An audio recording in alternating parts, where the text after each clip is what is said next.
Gupta sir, मेरे senior doctors, मेरे mentor आदरणीय द्विवेदी सर, जयेश पटेल सर, जूही मैम और आप सभी मेरे प्यारे दोस्तों एवं मेरे स्टूडेंट्स, चूंकि मौका मिला है कुछ बताने का, CCRH, NITI Aayog, national commission of homeopathy, इनके अंडर में जब हम बात करते हैं तो हर बार एक ही बात होती है कि किसी भी तरीके से होम्योपैथी का डेवलपमेंट कैसे हो। तो निश्चित रूप से अगर होम्योपैथी का डेवलपमेंट होना चाहिए तो इसमें अगर मैं किसी से भी पूछूंगा तो सब यही कहेंगे कि बिल्कुल होना चाहिए और इसके लिए हर दिशा में प्रयास हो भी रहा है। पर जब जस्टिफिकेशन की बात आती है तो मैं इस बारे में, चूंकि मेरे पास समय कम रहेगा और मुझे बताना भी बहुत कुछ रहता है, तो मैं कोशिश करूंगा कि शॉर्ट में इन बातों को रख सकूं। तो जस्टिफिकेशन का मतलब होता है कि जहां जहां पर हमें ये बताया जाता है कि होम्योपैथी में कोई ड्रॉबैक है तो हम उससे किस तरीके से फाइट करने वाले हैं,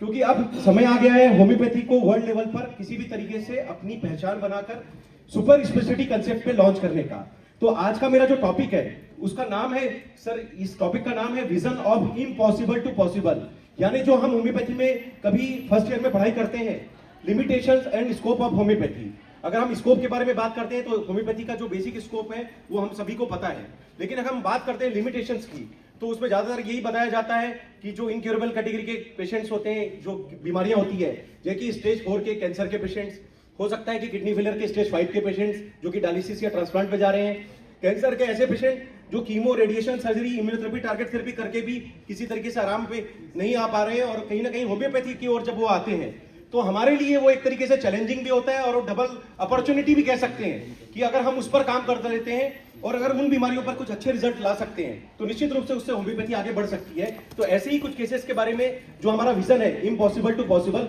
आज मैं उनके बारे में प्रकाश डालूंगा। साथ में हम कवर करेंगे कोमा, जो कि हॉस्पिटलाइज पेशेंट होते हैं, जो कि एक तरीके से वेंटिलेटर के पेशेंट माने जाते हैं, जिनके लिए दूसरा जीवन लाना मतलब एक तरीके से एक मिरेकल ही माना जा सकता है, उसको होम्योपैथी से कैसे हम करें। सर्जिकल कैटेगरी के पेशेंट जो कि कह सकते हैं कि बिना चीरफाड़ के अगर होम्योपैथी से उम्मीद करते हैं कि हम किसी तरीके से उन्हें मैनेज कर सके, बचा सके, उनकी सर्जरी बचा सके, तो निश्चित रूप से उनके लिए एक चमत्कार से कम नहीं माना जाता। इसी तरीके से ऑटोइम्यून कैटेगरी के पेशेंट्स, ऑटोइम्यून का मतलब होता है कि एक ऐसा केस जिसमें हम कह सकते हैं कि जिसमें बॉडी रिस्पॉन्स हमारे अगेंस्ट जा रहा है। तो जो भी ऑटोइम्यून कैटेगरी के पेशेंट्स होते हैं लगभग मेडिकल साइंस के लिए बहुत ज्यादा चुनौती के रूप में माना जाता है, फिर चाहे वो एंकोलाइजिंग स्पॉन्डिलाइटिस हो, रिमेटॉइड आर्थराइटिस हो, एक तरीके से फाइब्रोमाइल्जिया हो, ऑटोइम्यून में मस्कुलर डिस्ट्रॉफी,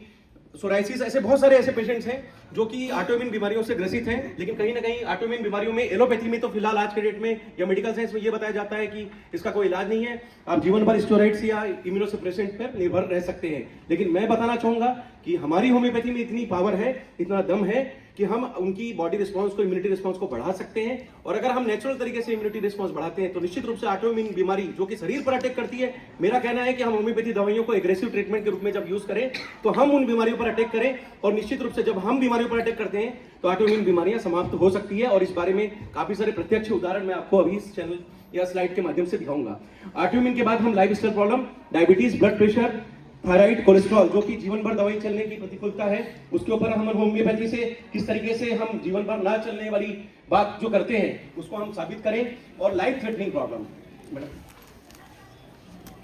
लाइफ थ्रेटनिंग का मतलब होता है जिसमें जान की रिस्क होती है। तो आज हम इन्हीं सभी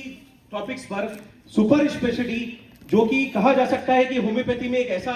इन्वेंशन जो कि आज के जमाने की नीड है, क्योंकि मैं ब्रिक्स को अभी रिप्रेजेंट कर रहा हूं, आप सभी के आशीर्वाद से, आप सभी की प्रेरणा से मुझे आप लोगों से हमेशा एक प्रेरणा मिलती है कि कहीं ना कहीं होम्योपैथी के लिए जो करो दिल से करो और जान लगा दो। तो निश्चित रूप से द्विवेदी सर यहाँ पे बैठे हुए हैं, मुझे जानते हैं 21 साल से मैं मेहनत कर रहा हूँ, और कहीं ना कहीं 24 घंटे से मेहनत करते करते 22 घंटे, 16 घंटे, आज के डेट में 14 घंटे, तो सर थोड़े घंटे कम हो गए, पर डेटा 3000 पेशेंट का इकट्ठा हो गया है, तो इसलिए अभी मैं आसानी से अपनी बात रखने के लिए सक्षमता के साथ बताना चाहूंगा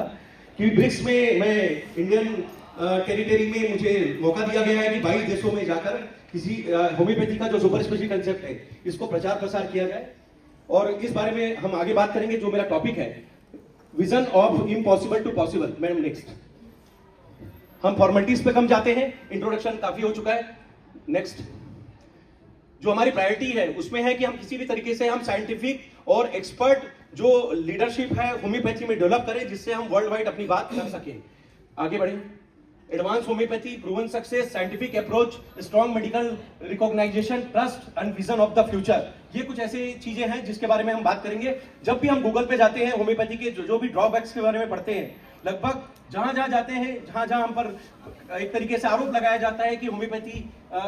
एक तरीके से साइंटिफिक नहीं है, प्लेसिबो इफेक्ट है, तो निश्चित रूप से जो इस तरीके की कई कंट्रीज हैं जहां पर होम्योपैथी चालू तो हुई, लेकिन कहीं ना कहीं आगे जाकर उनकी फंडिंग्स रोक दी गई। उनको जब पूछा गया कि आपका जो सिस्टम है वो साइंटिफिक नहीं है, तो उसके बदले में जब उनसे डेटा मांगा गया, तो उन कंट्रीज में हो सकता है कि कई जगह ऐसा हुआ कि उन्होंने डेटा प्रोवाइड नहीं किया और उसके एवज में उन्होंने होम्योपैथी को वहां पर सेकेंडरी सिस्टम में डाल दिया, या एक तरीके से फंडिंग रोक दी, या एक तरीके से बैन कर दिया। तो दोस्तों ये कुछ ऐसी बातें हैं जो हमें होम्योपैथी के खिलाफ जो जाते हैं मेडिकल साइंस के बारे में, तो उसमें ये होम्योपैथी के बारे में गूगल में या आम धारणा जो बनी है मिथ के रूप में लिखा हुआ है, पर ये कई लोग मानने लगे हैं। तो हमें इस भ्रम को तोड़ना है और ये जवाबदारी ना सिर्फ मेरी है, बल्कि मैं चाहूंगा कि यहाँ पर बैठा हुआ हर होम्योपैथ जो कि दिल से होम्योपैथ है, इसलिए हम लोग आज इकट्ठे हुए हैं, हम सबकी बनती है। आगे हम बात करेंगे इसको किस तरीके से हम साइंटिफिक अप्रोच से कहीं ना कहीं साबित करें और उसी तरीके से हम अप्रोच दें जिस तरीके से हम पर आरोप लगाया गया है, हम उसका आंसर भी उसी तरीके से देंगे। नेक्स्ट, ये मिथ के ऊपर आगे हम बात करेंगे।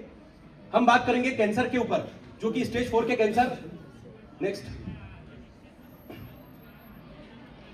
अगर स्टेज 4 के कैंसर की बात करते हैं तो ज्यादातर पेशेंट्स के बारे में होम्योपैथी में जो हमारे पास पेशेंट्स आते हैं उस स्टेज पे आते हैं जब वो सभी तरीके से होपलेस हो चुके होते हैं। तो उस स्थिति में अगर हम कीमो, रेडिएशन, सर्जरी और इम्यूनोथेरेपी और टारगेट थेरेपी का काम सिर्फ होम्योपैथी की दवाइयों से अगर सुपर स्पेशलिटी कंसेप्ट में अगर डोज बढ़ाकर करते हैं तो निश्चित रूप से उसका फायदा पेशेंट्स को मिलता है। आज हम बात करेंगे कुछ ऐसे पेशेंट्स की जिन्होंने कैंसर के केसेस में मिरेकल रिकवरी प्राप्त की, और कुछ केसेस में अगर मैं 1-2 केसेस के बारे में भी बात करूं तो कैंसर की नेक्स्ट केस में मैं बात करना चाहूंगा जीबीएम कैंसर। एक जीबीएम कैंसर जो कि इस स्लाइड के माध्यम से हम देख पाएंगे। इस पेशेंट का नाम है आसिया अंसारी, जो कि इंदौर की रहने वाली है। स्टेज 4 ग्रेड 4 जीबीएम कैंसर, जो कि ब्रेन की गठान है, जो 2 बार ऑपरेट करने के बाद जब तीसरी बार उसको ऑपरेशन का मौका नहीं मिला तो कहीं ना कहीं वो अल्टरनेटिव सिस्टम पर जाकर हमारे होम्योपैथी के पास जब आती है, तो मेरे पास जब ये पेशेंट आई थी तो उस वक्त उसके ब्रेन में 3 प्रकार की गठान थी, 5.5 सेंटीमीटर की, 2.5 सेंटीमीटर की, 2.5 सेंटीमीटर की। और ऐसी अवस्था में जब उसका जीवन काल केवल 1 या 2 महीने का कहा गया था, जब सुपर स्पेशलिटी मॉडर्न होम्योपैथी जो कि हमारा तरीका है कि फास्ट करने के लिए डोज हम चूंकि बढ़ाते हैं, जैसा जरूरत वैसा पावर, ये मेरा थीम है कि सर मैं पैथोजेनेसिस के ऊपर काम करता हूं, तो पैथोलॉजी के हिसाब से मैं दवाइयों का सिलेक्शन करता हूं और पैसिव थेरेपी की जगह मैं एग्रेसिव थेरेपी देना पसंद करता हूं, क्योंकि सुपर स्पेशलिटी का मतलब होता है जब डोजेस हम जैसा जरूरत वैसा पावर, उस तरीके को हम फॉलो करेंगे। और इस पेशेंट का 5.5 सेंटीमीटर का गठान था, 2.5 सेंटीमीटर की 2 गठाने थी। जब हमने 1.25 महीने के बाद रिपोर्ट कराई तो जो 2.5 सेंटीमीटर की 2 गठाने थी, बिना किसी सर्जरी, बिना किसी इम्यूनोथेरेपी, बिना किसी टारगेट थेरेपी, बिना किसी कीमोथेरेपी, सर हमने होम्योपैथी से सुपर स्पेशलिटी कंसेप्ट से इसे डिसॉल्व किया और उस बात की पुष्टि उसके रिपोर्ट्स में हुई।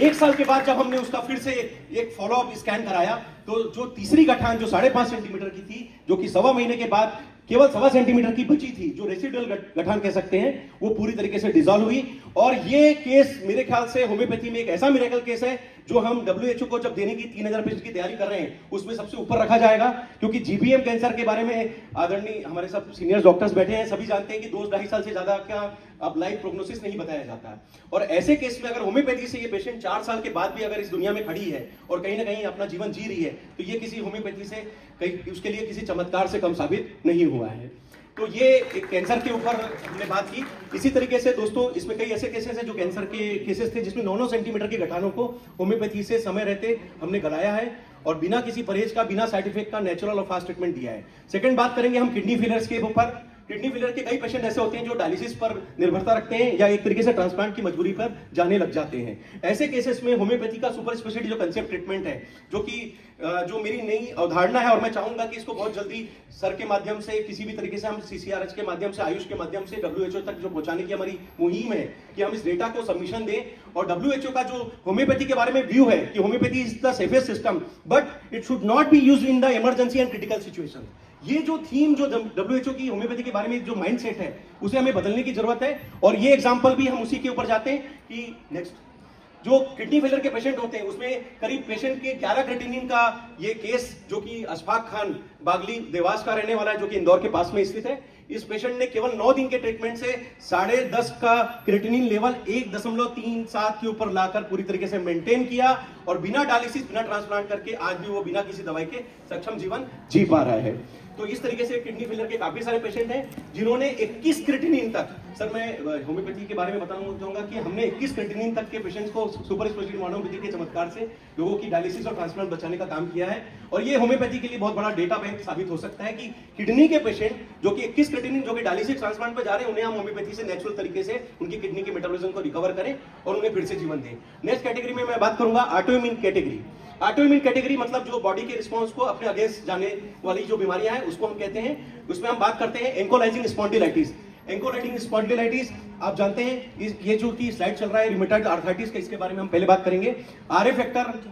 जो कि कहा जाता है कि किसी भी तरीके से निगेटिव नहीं किया जा सकता। जिंदगी भर आपको स्टेरॉइड या इम्यूनोसप्रेसेंट पर एलोपैथी के हिसाब से जाने की मजबूरी बनती है, पर सुपर स्पेशलिटी मॉडर्न होम्योपैथी के चमत्कार से आरए फैक्टर पॉजिटिव से निगेटिव करने का जो प्रयास था हमारा वो सफल हुआ है। और मेरे चैनल पर या यूट्यूब पर काफी सारे ऐसे पेशेंट के अपडेट्स आपको देखने में आएंगे जिन्होंने बहुत आसानी से 15 दिन से लेकर 3 महीने तक के ट्रीटमेंट में 12-12 साल पुराने आरए पॉजिटिव के जो पेशेंट हैं वो सब पूरी तरीके से निगेटिव होकर आज चमत्कार प्राप्त कर पा रहे हैं। फाइब्रोमाइल्जिया एक ऐसी रेयर बीमारी जो कि 2 मिनट मैम, आखिरी के 2 minute, thank you ma'am. Fibromyalgia जिसमें हम कह सकते हैं कि HLA-B27 के साथ हमने जैसे बात की ANA फैक्टर भी मेडिकल साइंस में लाइलाज माना जाता है, जो कि होम्योपैथी से हमने निगेटिव किया। HLA-B27 एंकोलाइजिंग स्पॉन्डिलाइटिस के पेशेंट जो कि हमने ANA जो कि पूरी तरीके से निगेटिव किया। मस्कुलर डिस्ट्रॉफी एक ज्वलंत मुद्दा जिसमें CP के लेवल के लिए सर 18 करोड़ के इंजेक्शन लगाए जा रहे हैं। तो ये होम्योपैथी में 65 हजार तक के CP के टोटल के जो पेशेंट्स हैं वो काफी अच्छी रिकवरी कर पा रहे हैं। इस बात की पुष्टि मेरे चैनल पर काफी सारे पेशेंट के रूप में आप देख सकते हैं। इस तरीके से हम अगर बात करें ब्लड रिलेटेड डिसऑर्डर्स में जिसमें एप्लास्टिक एनीमिया, पेनसाइटोपिनिया, ATP, इस तरीके के 2-2 हजार प्लेटलेट के पेशेंट जो कि एक तरीके से जीवन हारने की स्थिति में आ चुके थे, उन्होंने सुपर स्पेशलिटी मॉडर्न होम्योपैथी का फायदा लिया और आज भी अपना नेचुरल जीवन जी पा रहे हैं। करीब 100 से 150 पेशेंट की हिस्ट्री के हिसाब से आप मेरे चैनल पर जब जाएंगे तो ब्लड से रिलेटेड डिसऑर्डर्स पे आप उनकी कहानी और उनका जीवन के बारे में जो अध्याय हमने जो होम्योपैथी से चेंज किया उसके बारे में समझ सकते हैं और उसका फायदा देख सकते हैं। तो दोस्तों इस थीम में चूंकि बहुत सारी बीमारियां थी, मैं ज्यादा इस बारे में शायद हो सकता है वहां अंत तक ना पहुंच पाऊं, लेकिन 100 बात की एक बात मैं जो कहना चाहूंगा कि हमें एज ए डॉक्टर ये नहीं सोचना है कि कुछ भी चीज असंभव है। असंभव जो वर्ड है उसको हमें बदलना है और आई एम पॉसिबल वाला जो दृष्टिकोण होता है, इम्पॉसिबल का जो हम मीनिंग रखते हैं वो हमें फॉलो करना है। और मेरा सर एक जो जीवन का एक उद्देश्य है कि हमें जीवन जीना है, काटना नहीं है। ये खुद के लिए भी मैं फॉलो करता हूँ। जहां मुझे अच्छा लगता है मैं बिल्कुल जाता हूँ और अपने परिवार को उनके साथ जाकर उनकी प्रेरणा के साथ उस जगह पर खड़ा रहता हूँ। तो आज हमें भी अपने पेशेंट्स को ये मैसेज देना है कि आप सभी को जीवन जीना है, काटना नहीं है, बीमारी को जीतना है, बचना नहीं है। बीमारी को जीतना है, बचना नहीं है। इसी भावना के साथ कि होम्योपैथी आगे बढ़े, सुपर स्पेशलिटी का फायदा पूरी दुनिया को मिले, मैं ब्रिक्स के माध्यम से इस बात की पूरी